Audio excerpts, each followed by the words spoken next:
बहुत समय पहले की बात है। एक छोटे से गांव में राधा नाम की एक महिला रहती थी जो अपने बेटे राजू के साथ रहती थी। राधा बहुत मेहनती माँ थी। वह राजू को अच्छे संस्कार और शिक्षा देने के लिए हर संभव प्रयास करती थी। राजू भी अपनी माँ से बहुत प्यार करता था। वह स्कूल में मेहनत से पढ़ाई करता और घर आकर माँ के कामों में मदद करता। राधा अक्सर उसे नैतिक कहानियाँ सुनाती और जीवन की महत्वपूर्ण मूल्य सिखाती। एक दिन गांव में एक बड़ा मेला लगा। राजू ने माँ से मेला देखने जाने की अनुमति मांगी।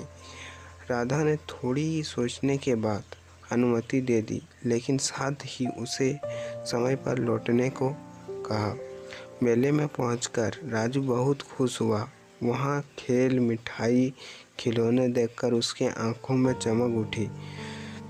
मेले की रौनक में खोए हुए समय का ध्यान नहीं रख पाया और काफ़ी देर हो गई। जब राधा ने देखा कि राजू अब तक घर नहीं लौटा है तो वह चिंतित हो गई। उसने आसपास के लोगों से पूछा, लेकिन किसी को भी राजू के बारे में कुछ पता नहीं था। राधा ने अपने बेटे को ढूंढने का निश्चय किया और मेले की तरफ चल पड़ी। मेले में राधा ने राजू को एक दुकान के पास अकेला खड़ा देखा। राजू की आंखों में आंसू थी और वह डरा हुआ था।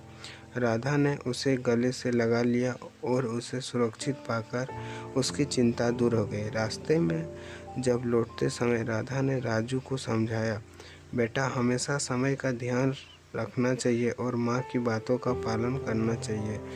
राजू ने अपनी गलती समझी और माँ से माफ़ी मांगी। उसने वादा किया कि भविष्य में माँ की सभी बातें का पालन करेगा, कभी भी उसकी चिंता का कारण नहीं बनेगा।